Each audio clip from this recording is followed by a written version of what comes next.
From the land where the elderly will kick your ass, this is the Seoul Podcast. I'm King Sejong, and here are your hosts, Emma Kalka and Joe McPherson. And welcome to the Seoul Podcast. This is Joe. And Emma. Thank you for joining us today. I am always happy to be here. Yes, Emma is back. She might be, if she does well today. Yeah, she will take over co-hosting duties. Because she was so popular last time she was on the show. Everyone wanted her back. Yeah. Yeah. So I'm back. You guys asked for it, and I obliged. Emma's back. Would you mind for the video? Okay, I really am just reading what's on your shirt. What? Show us that shirt you have. Yeah. So I just rescued some wine. It was trapped in a bottle. Oh, okay, great. All right. Yeah, I have a thing for like funny shirts and tank tops and stuff. Look what I got. I mean, haters gonna hate. Yeah. Now I feel like I now have to like buy a whole bunch more so I can wear a different one every time I'm on. You know what? I did that, but I never wear them outside of another. I always wear them underneath another shirt. So it's kind of like it's kind of like my version of sexy underwear. Is like I know what's underneath. Yeah, so you randomly kind of laugh to yourself because you think about it throughout the feeling. Yeah. I'm wearing my guitar solo shirt with guitar solo with a guitar. I did wear. I probably won't wear. I wouldn't wear this one to work. But I did wear. I just recently got a T-shirt where it's got the Lady of the Lake, but her hand is up, and it looks kind of like the Obama. I saw that. It's a new shirt, right? Yeah, it's a new shirt. I just got it in. I did wear it to work today. Well, I told one of my coworkers about it, and she was like, okay, I'm coming into the office on Wednesday. You have to wear it on Wednesday because I want to see the shirt. So I wore it today. She loved it. She thought it was great. Yeah, so what it is, it's like a voting shirt, an American voting shirt, and it says 2020, and it's Women 2020. Nimue with the hand with the sword out of the water. And it says distributing swords. What was it? Women lying in ponds distributing swords. Yeah. I don't know why I find it hilarious, but I do. I was like, I need that T-shirt. No, that is so many levels of nerdity. Mm-hmm. So I love it. My coworkers loved it. So that will probably be one of my funny shirts that I wear to the office. Looking forward to wear it on the show sometime. I will. I almost wore it, but then I remembered because I filmed a video over the weekend and I was wearing it in that video. And I'm like, I can't have 2 videos in a row wearing the same T-shirt. People are going to think I don't do laundry. People are going to know. Oh, yeah. They'll know that I actually. No, but I did wash it. I did actually. The only reason I wore it today, I washed it right. I did laundry on Sunday and I was like, oh, yeah, because I have to wear that again this week. So that one's going in. Cool. So remind everyone, Emma you work in news. Mm-hmm. You're a journalist. So she kind of has her finger on the pulse of what is going on. In fact, you know what, Emma? I've been getting a lot of my scoops from you because you post things. Really? You kind of like predict what the news is going to say before it says it. Sometimes. So, I mean, a lot of things that I post on Twitter and Facebook, I literally just edited the article.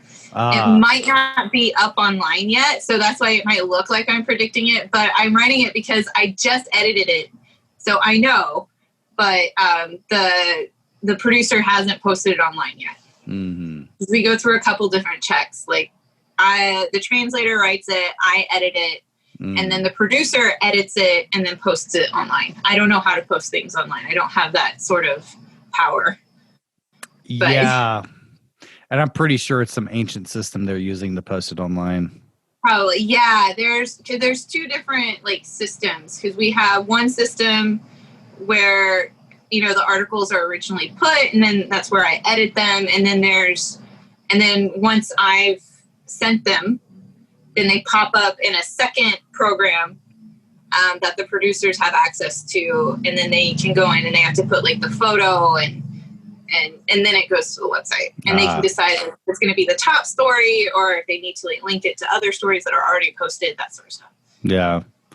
Yeah. So everyone, we're recording this right now. The Typhoon has just started in Seoul. Typhoon Bavi, which they're predicting is going to be one of the stronger ones, or not predicting, it is happening. So, yeah, they're saying it's probably going to be like the strongest one to hit Seoul in maybe like 13 years. 13 years. Because 2003. Yeah, I grew up in hurricane country, and all of our typhoons have been pretty. They're lawn chair blowers. That's yeah. I did not grow up in hurricane country, but I grew up in Tornado Alley. Yeah, so you did. Even Yeah. for me, I'm just like,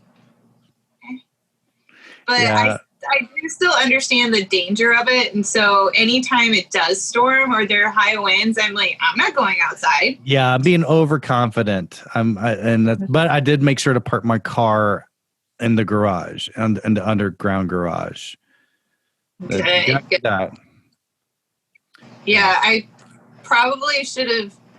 There are some things that I just realized that are sitting on the rooftop that I probably should have secured, but Like a I'll do pet? it. No, the pet is sleeping on the couch. Okay. No, just some like recycling trash that needs to be rebagged and taken down. Yeah, because it was in box. Yeah, I had it in boxes to take it down, and then we were going through those 3 weeks of nonstop rain, so it would not be raining when I put it out. But I can't take it downstairs until 6 p.m. So I would just be sitting around waiting until 6 p.m. to take it downstairs, and then it would start pouring down rain. I'm like, I can't take it down now. All of our garbage rules. Yeah. And then like the boxes have disintegrated. So I have to I bought like the big plastic bags that everybody else uses for their recycling here so that I could like repackage it, and then forgot to do that today.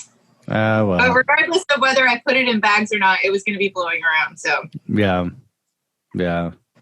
So are they saying anything else about like? Have you heard anything like? I haven't heard anything about it hitting yet.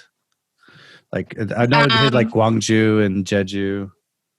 Yeah, it hit Jeju this afternoon, but it's not supposed to hit. Well, and it's not even going to directly hit Seoul. It's just kind of skimming up like the coastline. So it's staying out in the water, but just like the very edge of it will hit the coast. So but they're saying, so they're saying Seoul will face the impact of it, I think, between 4 and 5 in the morning. Okay. Which is why my company, they actually sent out a company-wide alert saying that people who have to come into the office in the morning come in an hour later. Because they don't want people out kind of traversing in high winds and rain and stuff. So I typically start my day at 8. Like I leave between 7 and 7:30, depending on if I do public transportation or a cab. So I don't actually have to be at the office until 10 tomorrow. Oh, okay. I still have to start work at 8. Like they want me to work from home and then come in, be in the office by 10. So depending on how it's looking, I'll either leave at 9. If there's a lot of rain, I'll leave at 9 and take the subway. If it's cleared up a little bit or it looks like I can get there in a decent amount of time, I'll take a cab and leave at 9:30. Now you're actually you're in Seoul itself, and I'm out in Gimpo/Incheon. I'm pretty sure Yeah. I'm pretty sure you'll be getting a lot more of it than I am. Yeah, I'm pretty sure emergency alerts are of a different tenor. Mine are always about don't take shelter in a greenhouse because we're in farm country, and and don't ride a boat. A lot of it is don't ride a boat. Stay away from the docks. They said stay away from the docks, which you don't really have. Yeah, ours are just been like warning about high wind. So be careful when you go out. Yeah. If you go out, maybe don't go out if it's blowing too strongly. Yeah. part of me is just like, I wish they would just let me come in after lunch just to be fully safe and sure that it's passed. But I have a feeling like around 9, if the winds are still really strong, if it's still bad, they'll probably say, okay, come in at 1. But I don't count on it. It's like school days, snow days at school. Yeah, I'm not really counting on it. If it's anything like the typhoons that have hit Korea in the past, and I've heard it before, oh, this is going to be a bad one. It's going to be a big one. And then it rains for 30 minutes and that's it. And you're like, yeah. I was just picking up some eggs at the local grocery store, and the parking was there was a line down the street to get into the parking lot. People stocking up on provisions. Stocking up for what? 1 day? At most 1 day? What they did? Yeah, it's probably not, because it's moving pretty fast. So it's not even going to be. I mean, the worst is like, the only scenario I see is somehow the power gets knocked out for days. And then what? And then what? I mean, and then nobody knows how to function because they can't turn it but I'm around. seeing like the refrigerator cases being pillaged, and I'm like, but the power goes out, you can't use that stuff. You should be purchasing non-perishable items. Yeah, because almost all the eggs are gone. It's very obvious that the both of us have grown up in a storm country, so we know these things. Yeah, you don't go out. The worst I remember is Hurricane Opal, and power was out for a week. During tornado season, even if we don't get tornadoes, we would still get really strong storms, and we could potentially be out of electricity for a day or two. And we lived out in the country, so it would always take us longer to get our power back. And you get it back, yeah. And they start, they start in town and then work out. Mobile during the summer, you could pretty much count. I mean, this is in the 90s. I remember this. You could pretty much count on around between 2 and 5 every afternoon during the summer that the electricity will go out from a thunderstorm. Mm-hmm. Almost just dependable. Yeah, so you always know when you leave in the house to unplug everything.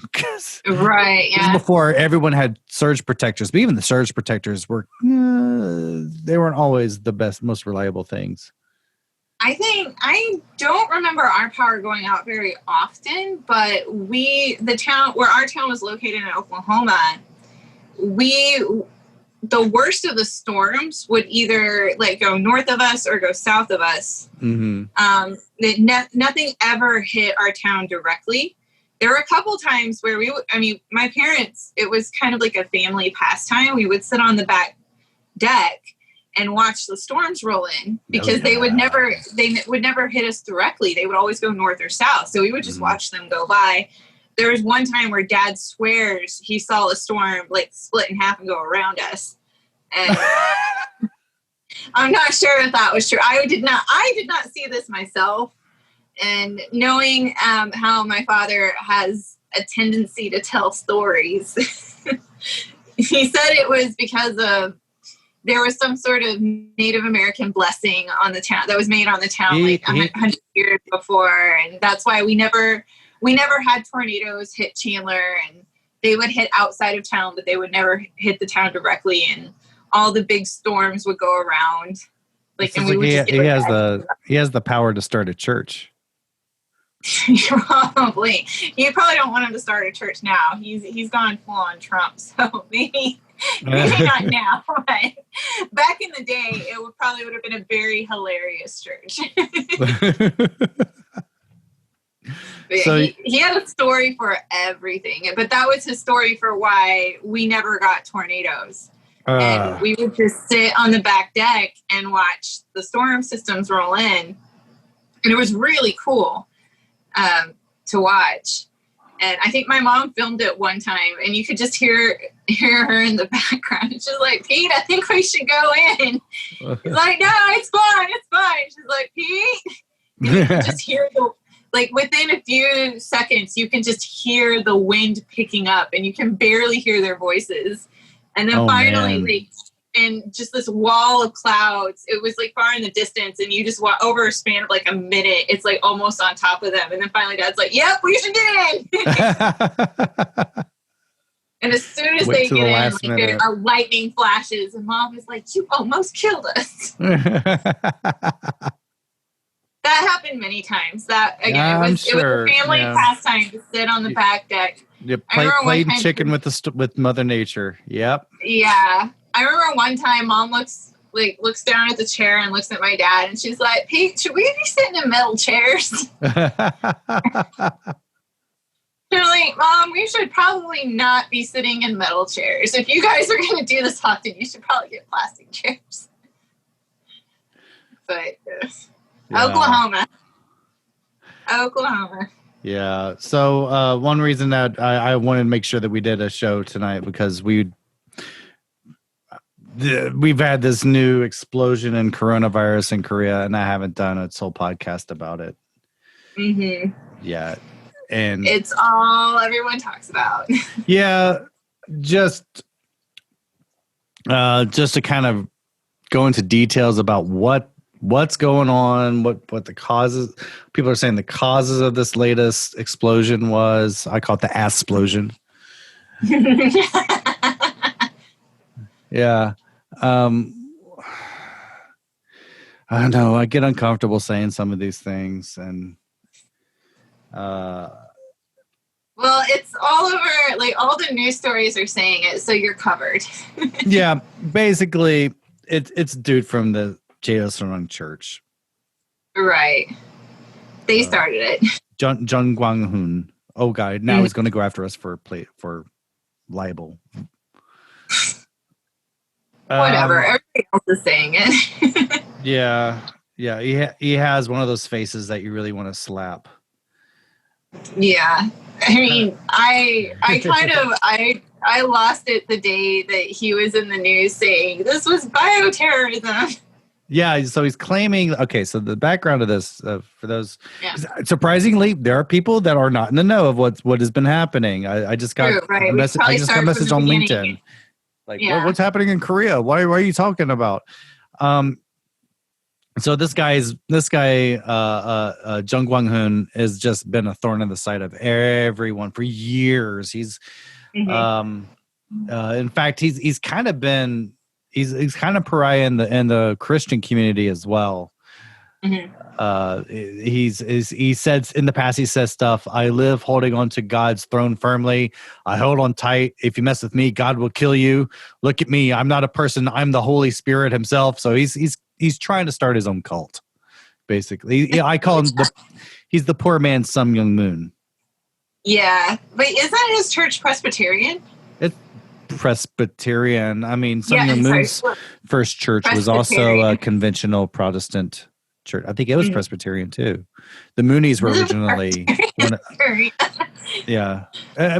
most Korean Protestantism comes from Presbyterianism because those were the first Protestant missionaries that came to Korea, most prominent ones. Before then, it was Catholic. It was French Catholics. No. Now Catholics are super chill compared to the Presbyterians. In Korea, and where I come from as well, in the Southeast, compare the Catholics to the Southern Baptists, and they're pretty chill. Yeah. I always remember wishing I could have joined the Catholic Church when I was younger. I grew up in that, and it was I would say it was good. In the South, it was good to grow up because it's Mardi Gras Catholicism. It's Jesus with alcohol. and Mass is very short compared to Southern Baptist services. Lord.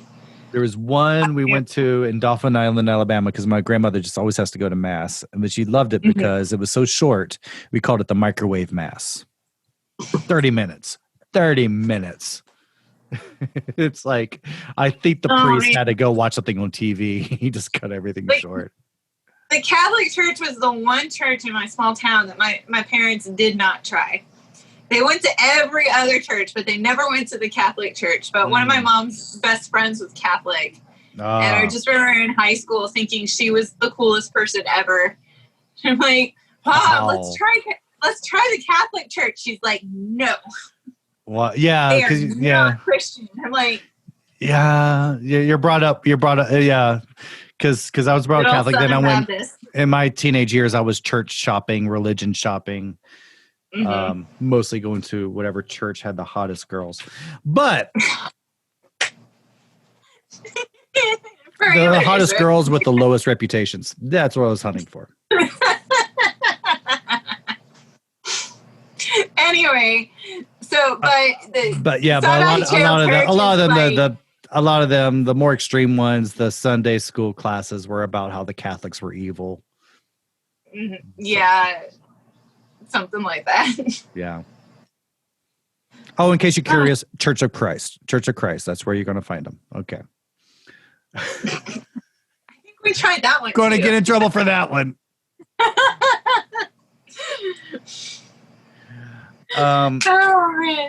So anyway, so this guy's been involved, and so when coronavirus came out, he actually was encouraging people to even come to his church to be healed from the coronavirus. I mean, he was flaunting is it flaunting or flouting?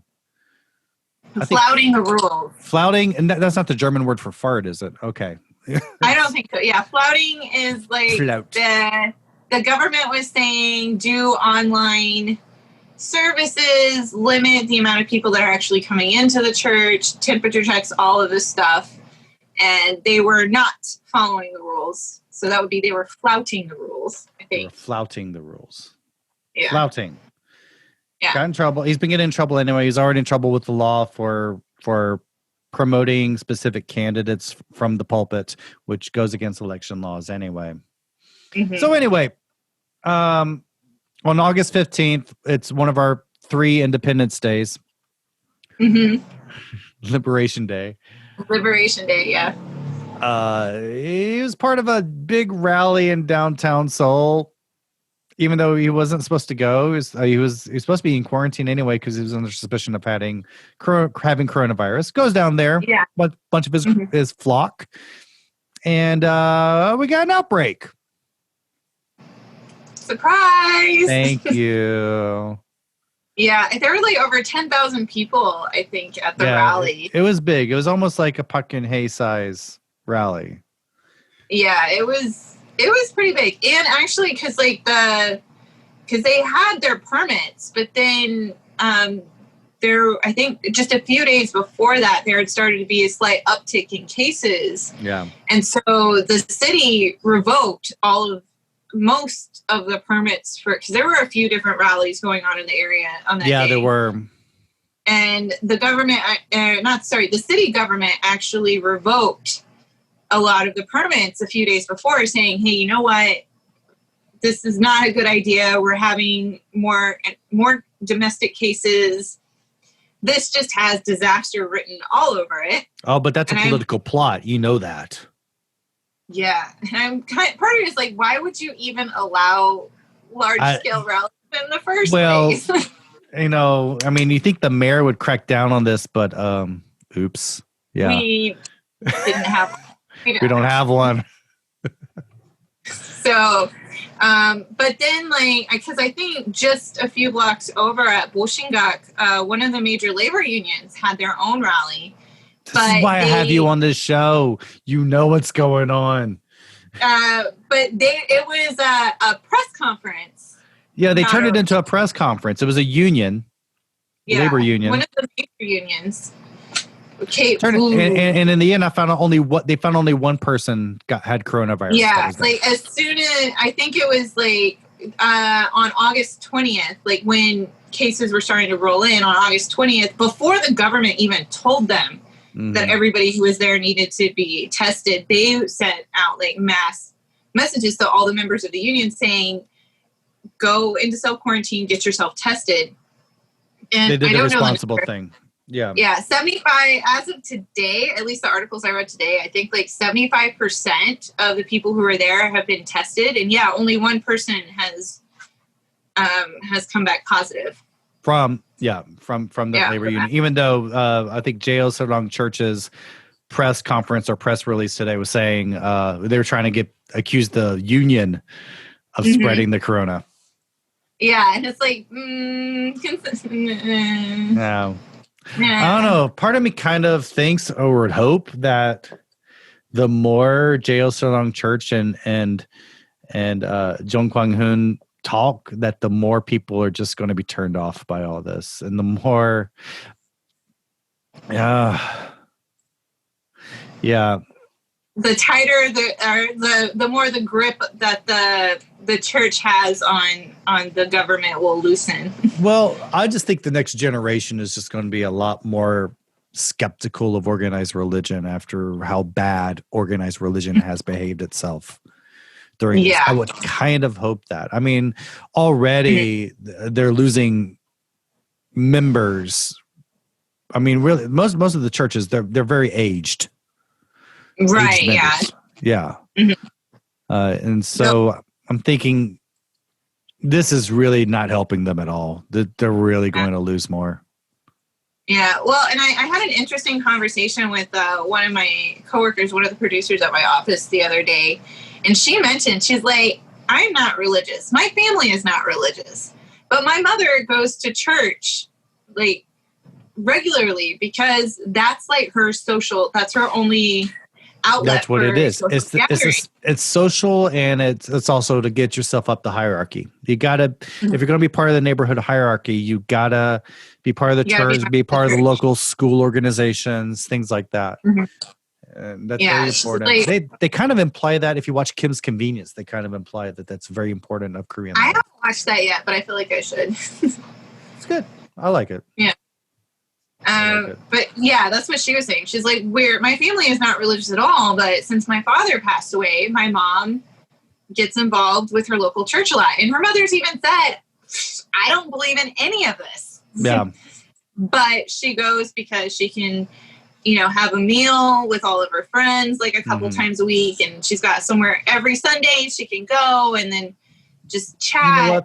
I've kind of done that. It was around when it was on my bridge of when I was finishing my time in America and was coming to Korea. I started getting involved with the Unitarian Church a bit. It's the most laid back church you can get. Basically, it's the church you go to if you're an atheist. Is the Unitarian. the Unitarian Universalist. You want that social aspect, but you don't want like all the other stuff involved with it. It was really cool because you go to, and the service was not the service was, they would invite a local college professor to give a lecture about the Stuart dynasty. And that was your church service. Wow. Yeah. I wish I had gone to that one. It was pretty groovy. And it was a bunch of hippies. It's what it was. I mean, and they were talking about legalizing pot, and that was the UUs. Yeah. I mean, I went to a non-denominational church when I was in college, and it was one of the more liberal churches in my town in Northwest Arkansas. So you can imagine it wasn't extremely liberal, but it was it was a lot more liberal than the other churches, and that's why I really liked it. And I think a lot of students from my college went there because I was at a private Christian school. Unofficially a member of the UUs when I came to Korea. I looked for a Unitarian congregation when I came here, and there was one, and I became a member online, but I never actually went to meet anyone in person. That was back when I really didn't have a social circle. I was looking for some type of connection. Right. Yeah. Like when I first got here, I ended up joining one of the big Methodist church in Myeongdong because they had a big English language foreigner service, and a couple of my friends that I knew before I arrived, they were members. So I joined up there, and it was okay. But the pastor was kind of weirded me out a bit, so I stopped going. You get those things. Yeah. Yeah, because his daughter was about to go to the States to go to college, and she was going to go to OU. University of Oklahoma. Okay. I forget. I need to clarify that. Yeah. I'm from Oklahoma, so anytime I say OU or OSU, I'm always talking about Oklahoma State and University of Oklahoma. Putting things in there. Yeah. Yeah, but yeah, and he was just like, he would like try and get me on my own to talk. He's like, so he's like, you're also young and a very attractive young woman. And I'm just curious, like, so how did you, like, I worry about her, and like, how did you like resist temptation and stay out of trouble and this and that? And I'm like, I went to a private Christian school 2 hours from my family. I went home like every other week. What sort of trouble do you think I would have gotten into in Siloam Springs, Arkansas? Yeah, I guess so. Yeah. It's like, are you talking about in Korea? Because I've been here for 2 months. I have not had time to get into any sort of trouble. Yeah, I think you get in more trouble in Korea than you would there, but you know. Yeah. Well, and then like I left the church and I was like, yay, let's figure out what getting drunk feels like. And there you go. it was all downhill from there. Yeah, I know. It's kind of like, what? There was a time you didn't drink? Speaking of which, what's your drink of the week? White wine. White wine. Do you have a really funny looking glass? It always looks like you're drinking Romulan ale. Yeah, no, it's just because like the bottom half of the glass is blue. Oh, okay. So this is like regular glass, and it goes into blue. It's the most Star Trek looking wine I've ever seen. There you go. Live long and prosper. So let me see. I'll tell you this. A great Facebook group, if you're not already in it, is COVID-19. What's it called? Well, I can't find the title of it. It's the COVID-19 Korea group. Oh, yeah. I think somebody asked COVID-19. Am I a member of that group? Yeah, COVID-19 Korea Update 2020. Man, I get all my information from there. I just haven't looked at it. There are some dedicated admins. Jennifer Jin Yu, she's on there, and she's translating a lot of breaking news. But the latest outbreak, this is what we just got. If anyone's curious, like I said, the Cheoseong Church is still being defiant, and they'll always be defiant. They'll cut their nose off to spite their face. They will do anything they can, even if it hurts them. But there's what I've been hearing now is the very contagious strain of COVID that is in this outbreak. So that's why it's another reason it's spreading so quickly. Mm-hmm. Busan, the GR strain came from a Russian boat. Oh, yeah, but they kept them mostly isolated, if I remember correctly. Yeah, but they're saying this is linked to it. So somebody up here was down in Busan and got it from the boat. Oh, but yeah, like the Korean medical personnel, and I think the Korean crew were allowed to leave the boat. Okay. But the Russian crew, if I remember correctly, I think the Russian crew, they were like, nope, you got to stay on the boat. Yeah, the Russian crew stayed on the boat. Also, a lot of cases have been exported from Seoul, from the rally. Yeah. They said 9 new cases. Okay, as of this time, we're recording 9 new cases in Busan. But there were 1,300 people who attended the rally. 1,000 have been tested. Mm-hmm. 173 cannot be found. And that was the other crazy thing that happened at the beginning of this: is the 2 fugitives. Oh my gosh! Yes, that was so bizarre. Yeah. Like the woman. She ran away from the hospital? It was okay. One was in Gyeongju, and this that you're talking about. One was in Gyeongju, and it was a woman who had tested positive, and she's supposed to stay quarantined in her apartment, and she wanted to go out, and her husband was trying to keep her inside. Said, "Do not go out. You're supposed to be quarantined. You'll be in trouble." She went crazy, and she bit him. Yes, that's what I was thinking. So she could escape, and there was a manhunt for her. I never found out how that ended. I think they found her and they put her in a hospital, I think, so she couldn't escape. But shoot, they should put him in one of those isolation wards they have on zombie movies. Well, I think a lot of people, like the worst cases are being put in isolation wards in hospitals. Yeah. But the problem now is that they're running out of beds because we're getting back up to over capacity. So a lot of people are just stuck at home But at least I know in like the Seoul Metro, I think it was at Seoul, no, Gyeonggi province has started, because Gyeonggi is having more of an issue with this in Seoul. Yeah. Seoul has more beds. And even though Seoul has more cases, we have more beds in hospitals capable. Gyeonggi is not as centralized as Seoul. This is what I find is a problem with reporting stuff about Gyeonggi. Gyeonggi is the donut that surrounds Seoul. So they say something in Gyeonggi, that could be a lot of places that are far apart from each other. Mm-hmm. Yeah. I wish they said like West Gyeonggi, East Gyeonggi, or just divide it into 4 areas. Northwest, Northeast, things like that. Yeah. We should start doing that, because a lot of our stories just say Gyeonggi, and I'm like that could be Yongin to the southeast, or Ilsan to the northwest, or Paju. It's like, what are we talking about? But like, cause a lot of cases, and Gyeonggi especially, people are just having to hang out at home because there are no beds in these isolation wards. So Gyeonggi province started around the clock home care for these cases that are being treated at home. And then some of them are being shipped up to Seoul, or shipped into Seoul as soon as a bed opens up. If there's not somebody in Seoul who needs it, then they'll bring in someone from Gyeonggi province. Or if there's somebody who's a more serious case, like they really, really need to be in a hospital, then they'll push them to the top of the list. But yeah, I think right now, oh God, there's like over 900 between 800 and 900 cases of COVID-19 that are now linked directly to Sarang Cheil Church. And then there's like another 160 that's linked to a different branch of the church. So they're not helping themselves right now. No. They're like, we were following quarantine. We were following quarantine. I'm like, obviously you were not.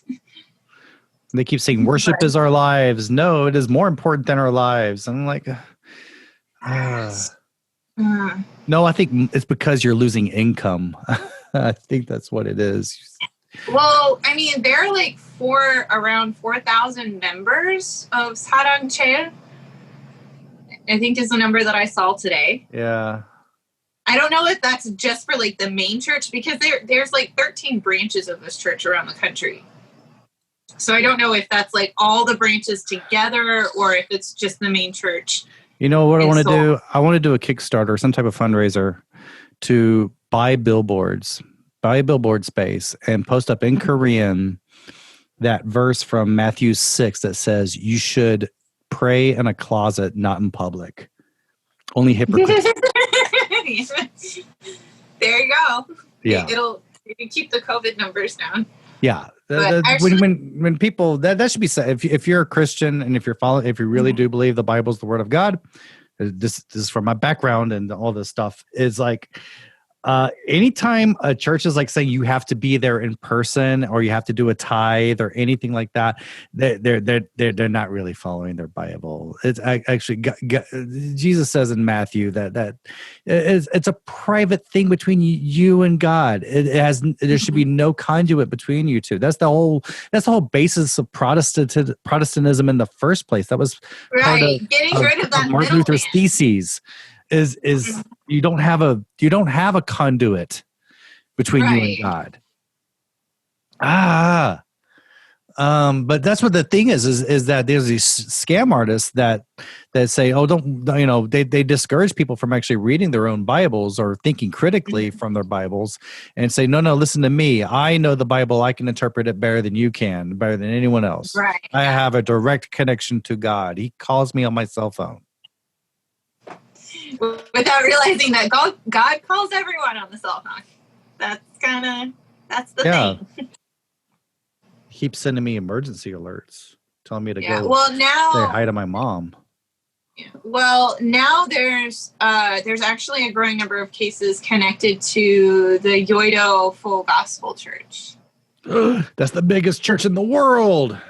The biggest church in the world. I think they have something like 60, or it's not up to 100 yet. It's under 100, I believe. I feel like I need to go to I was like, wait a minute, maybe I should look at the article we posted today just to. Okay, just make sure. That is the largest church in the world. It's the largest church in the world. It is the heart of I don't know. It is where Lee Myung-bak, the former president, was a member there. It is extremely powerful. It is the Vatican of Korea. Yeah, when it comes to Protestantism. Yeah. Oh no, the Jogye Buddhists do not have any power at all compared to the Protestants, to the Presbyterians and the First Gospel. Oh crap. Yeah, so no, that one did not say. But yeah, there's a number of cases connected to Yoido, because a few days ago we reported that there were some cases connected to Yoido Full Gospel, and which is very worrying, because it is such a large church. Yeah, it's massive. And I mean, they're the ones, I'm pretty sure they're the ones on the front lines, the biggest lobbyists in the government trying to keep the churches open. Mm-hmm. You got to pay for that gold somehow. Yeah, so the fact that there were any cases, period, linked to the church was like, oh God, oh no.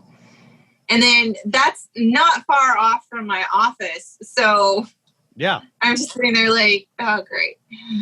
Yeah, right next to you. And then on the other side, right near you, is another cluster from Guro. Yep. So my alert messages have pretty much go off nonstop all day, because we're getting them from Yongdunpo, but also Bakboku, and then also Yangcheon-gu. They just keep going off. Anyang and Gumcheon. Gumcheon from connected to the Guro apartment cluster. There's a meat processing center in Gumcheon. 20 been confirmed from there. Mm-hmm. I think that's where the IKEA is. The first IKEA is there. For reference. And Gumcheon is basically Anyang. They're just really going crazy with the testing, and we just have this perfect storm going on right now between the typhoon and this outbreak. Right now. Yeah, and the doctor's going on strike. And doctors going on strike. And the doctors are going on strike. No, they are on strike. Interns and residents have been on strike since like last Friday. They went on strike last Friday, and it's indefinite. They're like, we're not going to put an end date on this. We're just on strike until the government finally listens to us. But the doctors, members of the Korean Medical Association, they started a strike today, but their strike ends on Friday. It's just a 3-day strike. Okay. They're kind of civilized, like when we're doing bus and taxi strikes. We're going to start on this day and show you, like, this is what life is like without taxis. Okay. Yeah. This is what life is like without doctors. All right. People die. Great.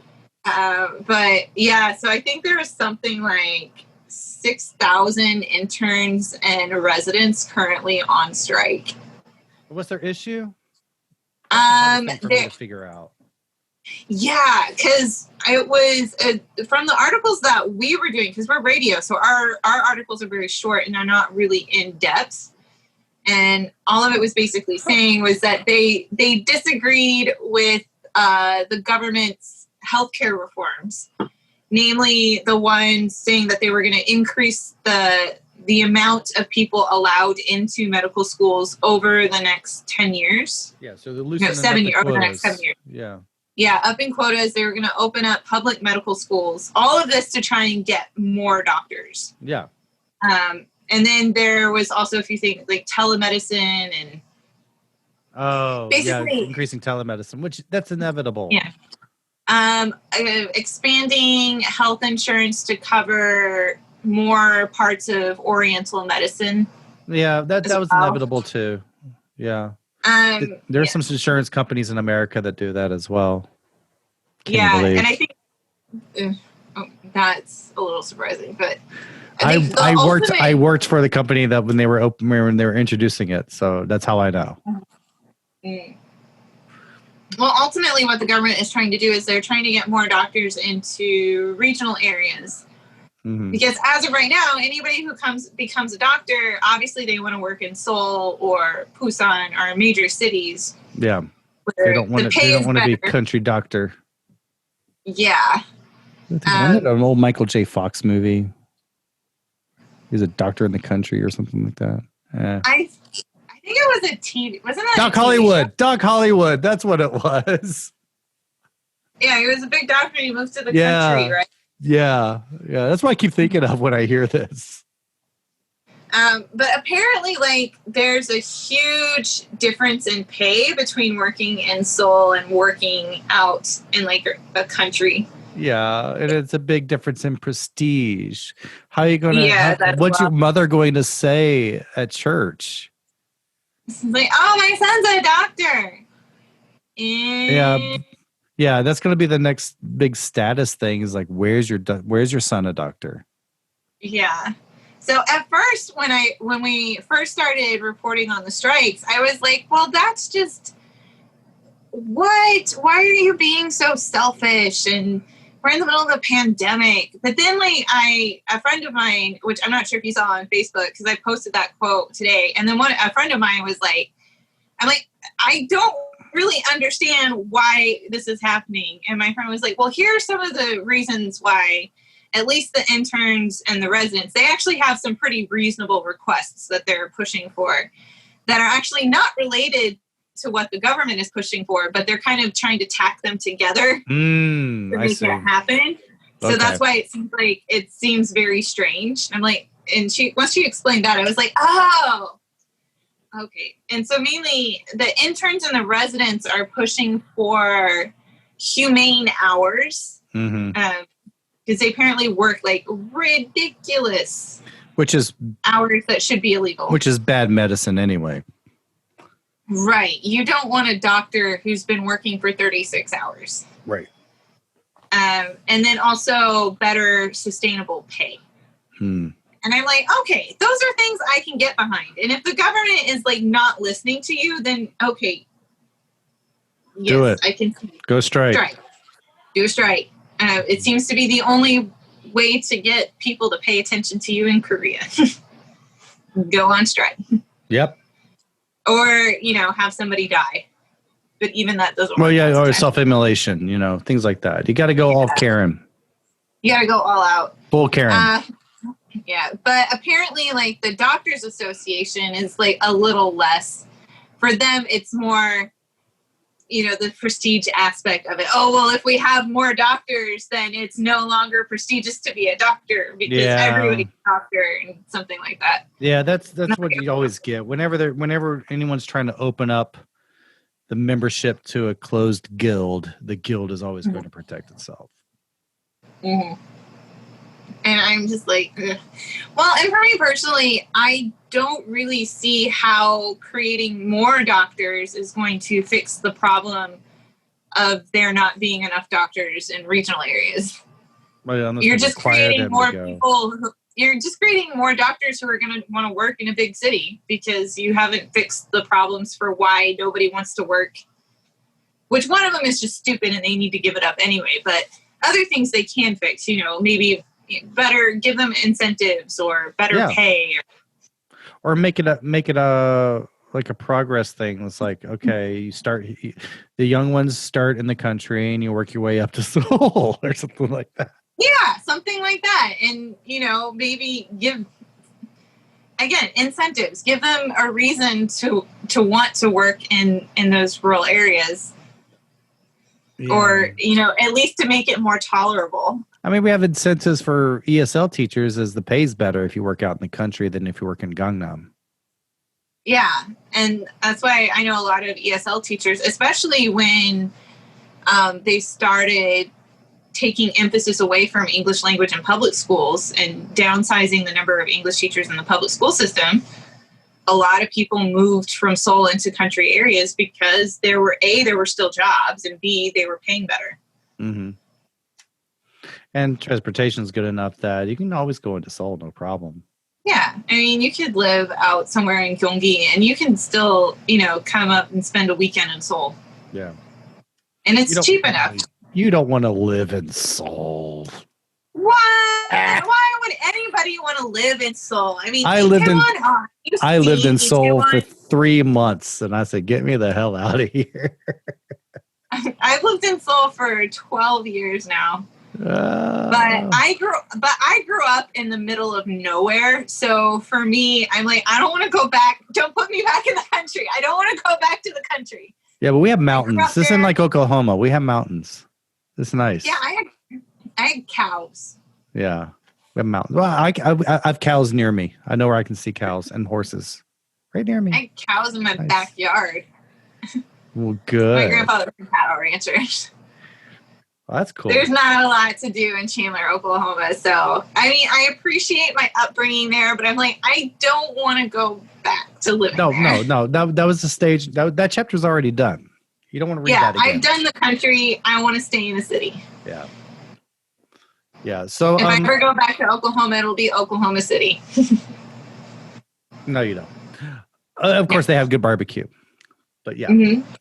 Yeah. I'm trying to think some other COVID related news. For foreigners, a lot of them can't go back. A lot of them overstaying their visas because they can't go back to their country. They can't go back. It's like at an all-time high. I think it's a little over 18% of people here on a visa, or who came, 18%, like 18.5, 18.6% of people who came here on a visa are illegally overstayed because they can't go back. They can't go back. And a lot of them are like they came here as like visa free, like, you know, that 30-day visa free thing. Yeah. And then shit hit the fan and they're like, crap, we can't get a plane ticket back to our country.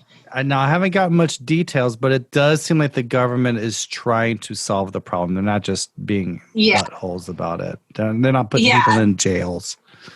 Yeah, they're not putting people. They are legit trying to help people get back, because a lot of, especially with the short-term visa people, a lot of them do actually want to go home. They're like, we didn't want to stay here this whole time. We wanted to go back home. Yeah. Because there have actually been a few countries that completely shut down their borders. Yeah. And I think, Kazakhstan was one of them. They just kind of like, in Mongolia, there was a big to-do a few months ago about a group of Mongolians trying to get back to Mongolia, and Mongolia shut down their borders and was not letting anyone, even their own citizens, in. Wow. That's a made-for-TV movie right there. There were like 9 of them, I believe. And finally, the Korean government finally get them back. Though in our article, they were like, they deported them. And I'm like, but that's not really deporting them. You actually the government was doing a good thing. They wanted to go back to Mongolia. They weren't trying to stay here in Korea illegally because they wanted to stay. They legit could not get into their country. Aided them back. They aided them on their way home. I'm sure it was a translation issue because we've not come across this situation very much. So I'm sure that's what was happening there. Also, related to foreigners, Seoul will offer disaster relief funds to foreign residents now. They opened it up. Because like when they did it the first round before, it was only like migrant spouses. And even that was hard fought. Yeah. But now they're opening it up to people on certain long-term work visas. I think it's most of them. It's everyone except student visas, and people are only here for trade reasons. Right. And also D10 if you're on I'm looking for work visa. Yeah, the trade thing. Yeah, I'm looking for work. Yeah. But I mean, I still don't qualify for it. I make too much money. Yeah, me too. And I'm like, I could use an extra 300,000 won. Yeah.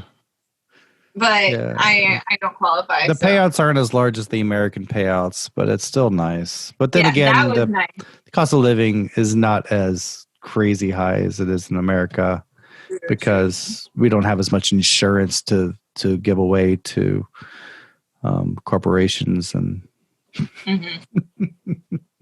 I will say it was a nice surprise when I got my Trump check. I was surprised too. I got that. Yeah, they actually mailed it to me, and I was like, "Huh?" Because I thought I missed. It arrived in Korea. Yeah, mine arrived in Korea, and then I was like, "How do I cash this?" Then no, I found out because I still have a U.S. bank account. Yeah, I did that. Yeah, I could take the picture with your app and then deposit it that way. That's what I was like, "Yay!" Yeah, and then Korean banks will also accept them, is what I heard. Yeah, I've done that, and they looked at that and they looked. It's like I handed them plutonium. They didn't know what to do with it. Or like Monopoly money. They're like, yeah. It's like, what is this? And they're like three people looking at it, like, what is this? What do we do with this? What is this? It's like, it's money. But just does not look like a dollar. Convert it into Korean won and put it in. Yeah, it took a good hour and a half for them to figure out what to do, and even then, it took 3 weeks for it to clear. That's why I was like, "Do never pay me in checks, please." No. Yeah, I was so glad that I found out I could do that through my app because it took like 30 seconds.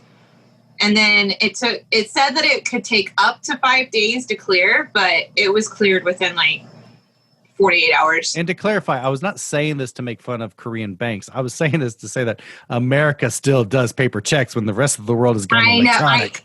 Right. Yes. Yeah.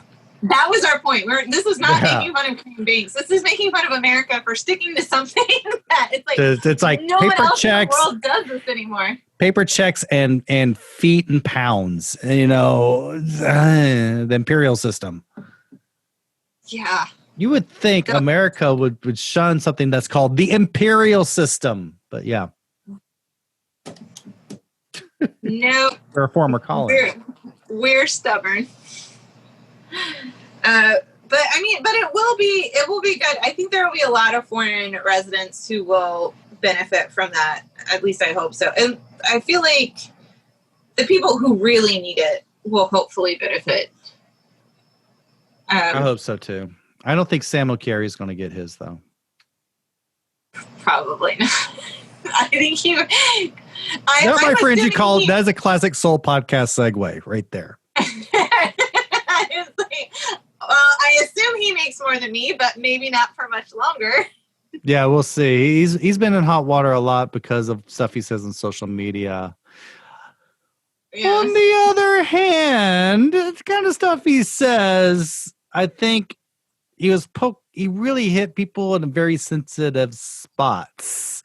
Because he's saying the same stuff you would go that anywhere else you would go like, oh yeah, of course. Yeah, of course Black Lives Matter. Oh yeah, of course you should not do blackface. Yeah.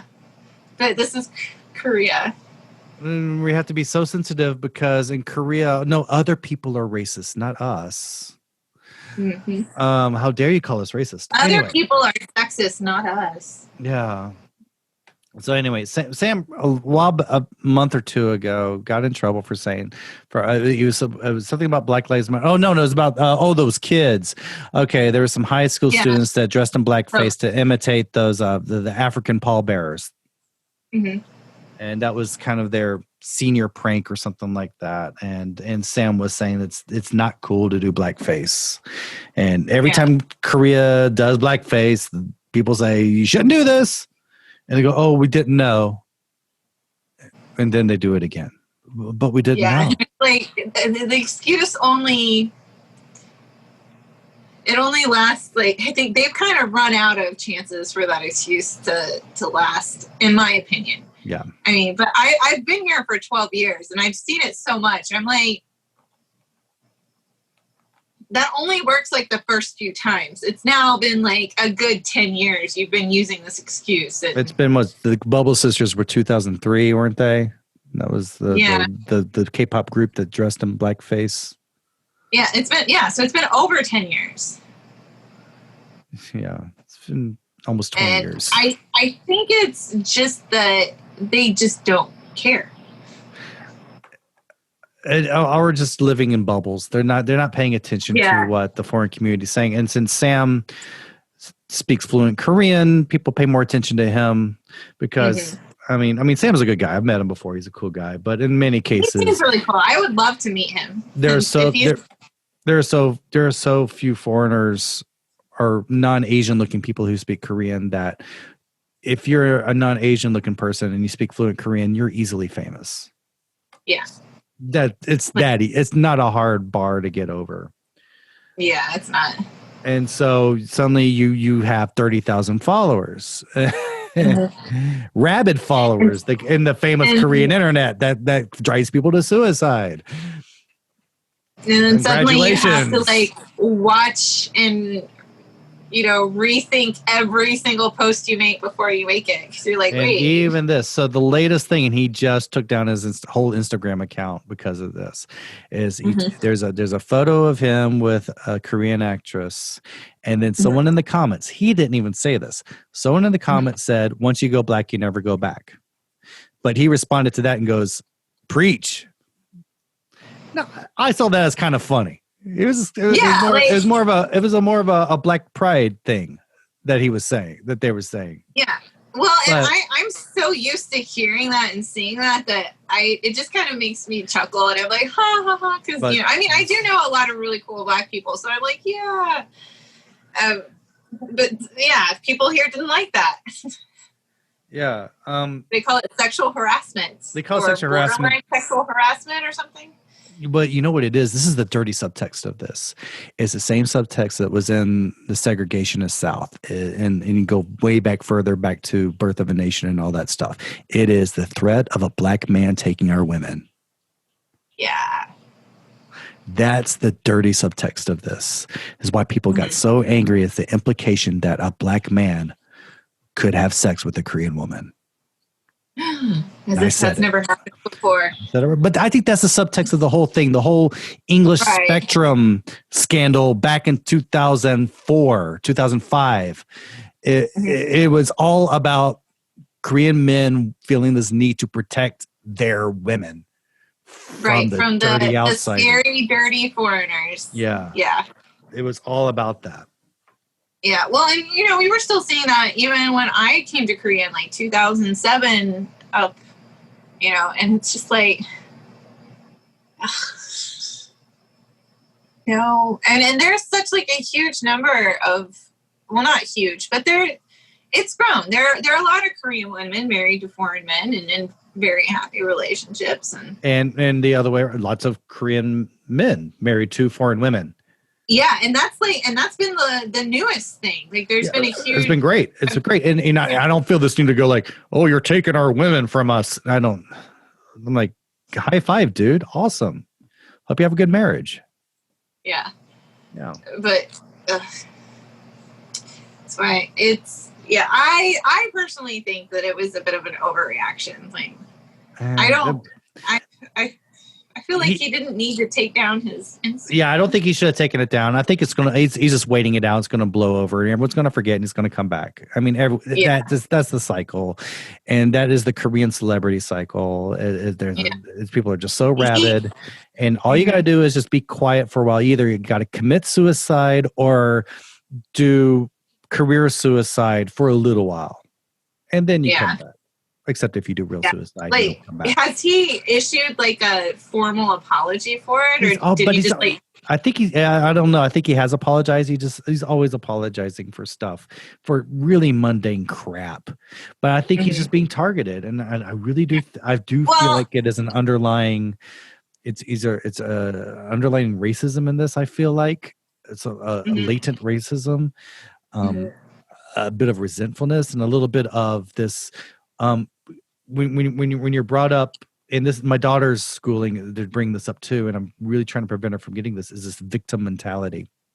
That Korea's always been victims. And then when you have people like Sam and other foreigners that Korea might traditionally look down on in some ways, on a superficial basis, it kind of gets rid of that. It challenges the victim narrative.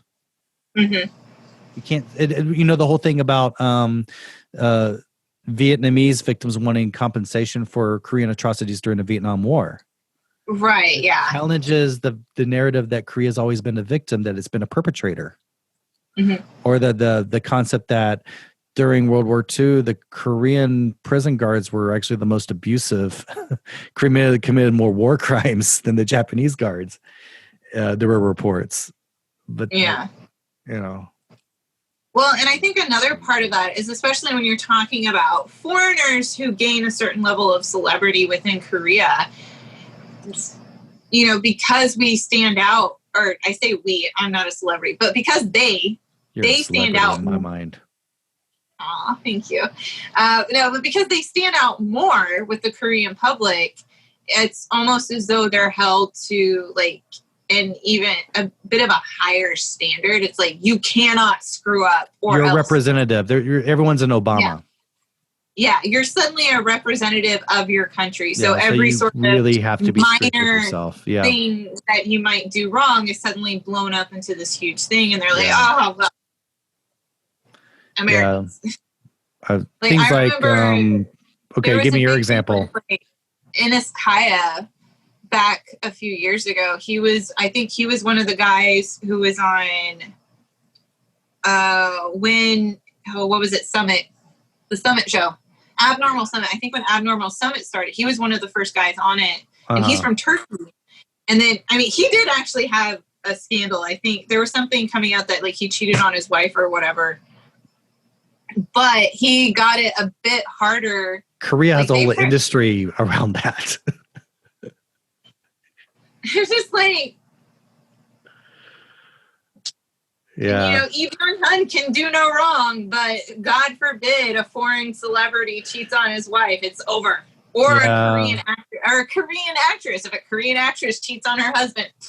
I remember Charm Lee, German national who became a Korean citizen, and he was in the government, the Lee Myung-bak government, head of the tourism organization, and he lost his whole career got ruined because they found out he went to a room salon in Japan. Got a special massage. And it's things that Korean celebrities do all the time. If it's a Korean man, a Korean celebrity who's a man who does it, tisk tisk, but boys will be boys. But if it's a foreign celebrity, or I think a Korean woman celebrity, no, they have to must be virgin and pure. Yeah. Go commit suicide. It's it's 2020. Come on, people. I don't know. Okay, now saying that statement, that can imply lots of things, like it's 2020, let's get with the modern times, or it's 2020, the world's going to hell. It's at this point I'm just I wouldn't even say, it's 2020, what does that imply? Oh my goodness. It's not the Victorian age anymore. Okay. This is the biggest fallacy I think people are falling into, especially as the year progresses, is that people mistakenly think that once it hits 2021, all of this is going to go away. No, we're stuck with a lot of this. Some magic juju that's going to make coronavirus go away on New Year's Eve. Nope. And there's a very good chance that Trump will be reelected, which means 4 more years of that. Mm-hmm. Fun. Yeah. And even if Biden gets elected, we still have a Republican Senate. So yeah.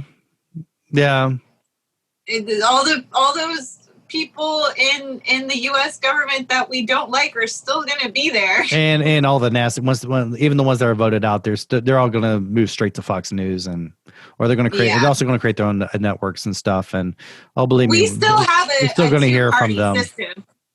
We're still have a two-party system, and there's horrible people on both sides. So I'm saying, even if we do put a Democrat in the White House, yes, it will be better, I hope. But it's not going to be, we're not going to suddenly be sunshine and roses all the time. No, but we'll have an adult. that will help tremendously. We'll that have will an help, adult. I feel. Who will, and someone who actually listens to others and takes advice from experts. We hope. Yeah. And we'll have a vice president that'll piss off all the bigots. Yay! Fun times in the White House. It's gonna be great, man. It's gonna be great. All right, if we're talking about American politics, I think we've wrapped up the show. We've gone through all the COVID-19 stuff. Thank you for sticking around watching these two white people talk about Korea. Because we are such experts. Oh my God. You should take all of our word as law.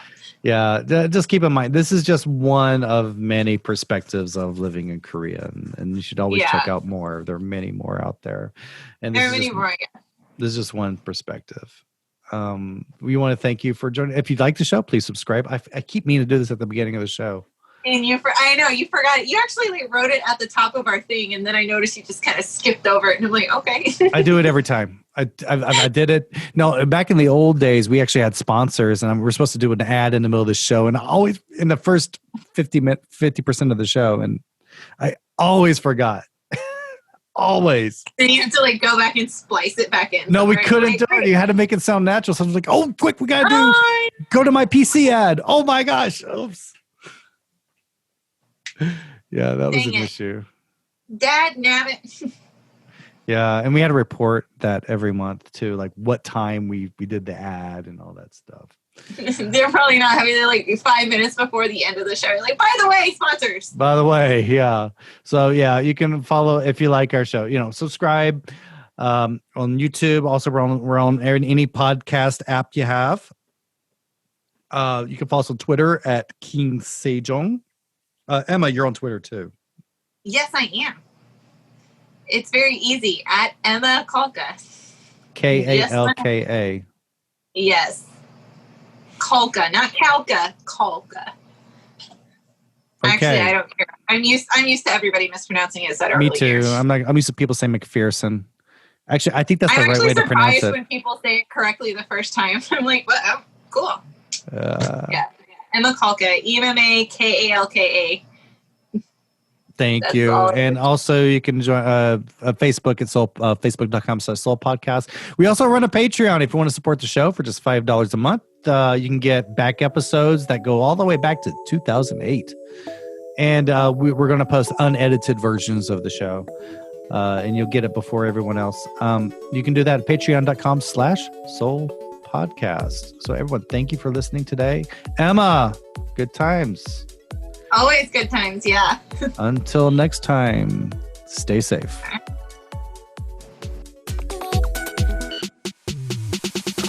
The Seoul Podcast is produced by Joe McPherson and is copyrighted 2020 by Zen Kimchi International under the Creative Commons license. Parts of this podcast may be used for non-commercial purposes if you remember to give us credit. You can contact us at sejong@seoulpodcast.com. That's SEJONG@seoulpodcast.com. For a transcript of this episode, listen to it again and write down what you hear. Please support us at patreon.com/SeoulPodcast.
Except if you do real suicide, you like, don't come back. has he issued like a formal apology for it, or did he just like? I think I don't know. I think he has apologized. He's always apologizing for stuff, for really mundane crap.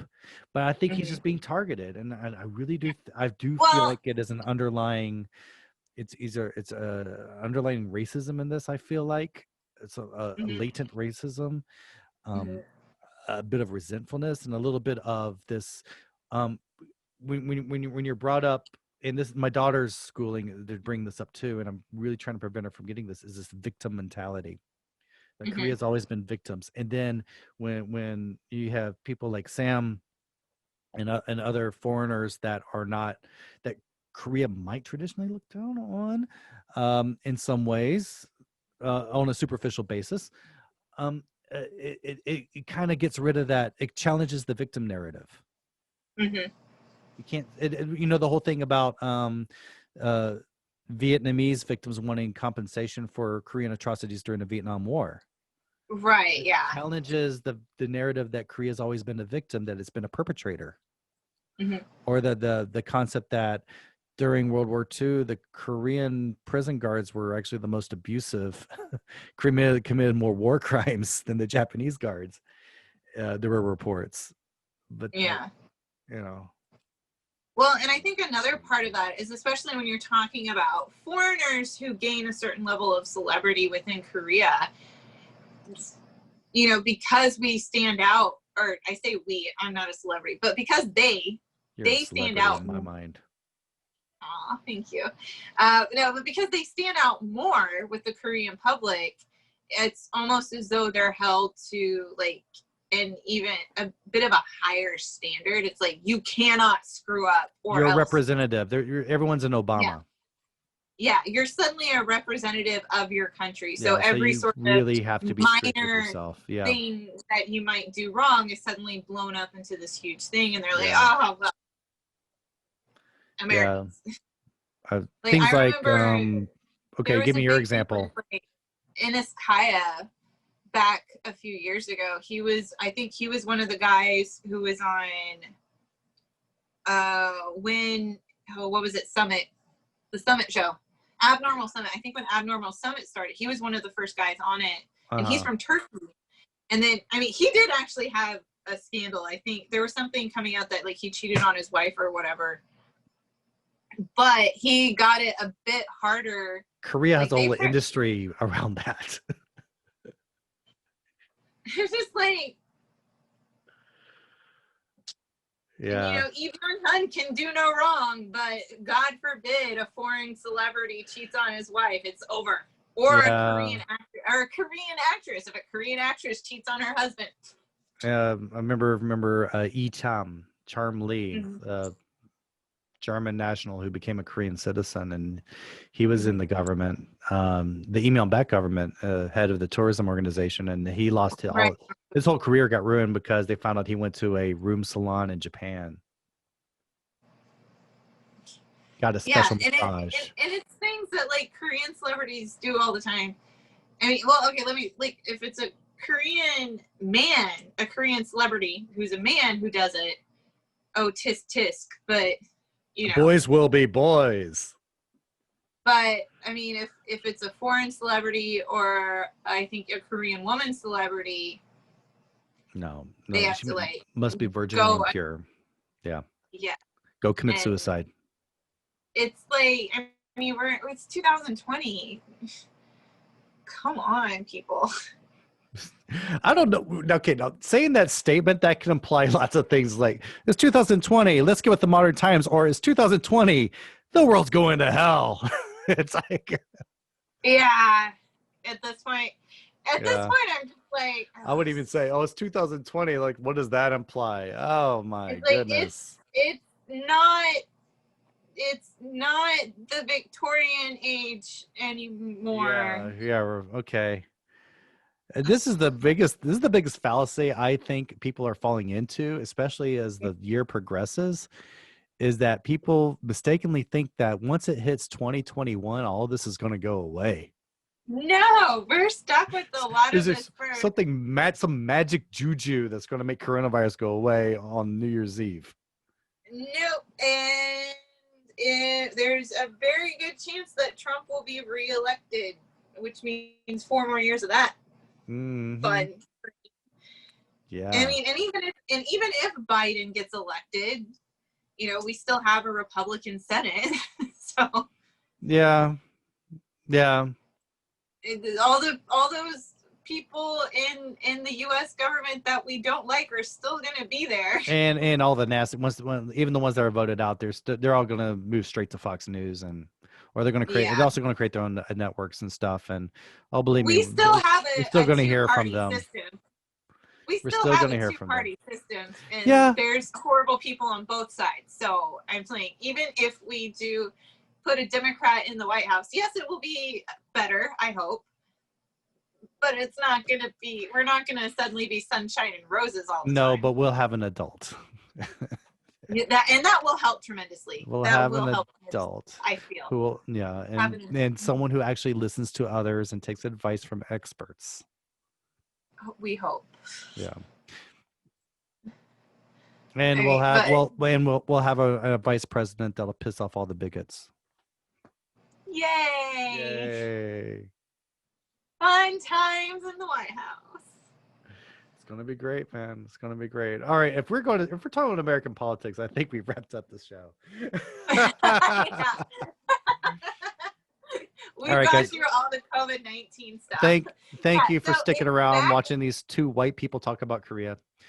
Because we are such experts. Oh my God, you should take all of our word as law. Yeah, just keep in mind, this is just one of many perspectives of living in Korea, and you should always check out more. There are many more out there, and there are many more. This is just one perspective.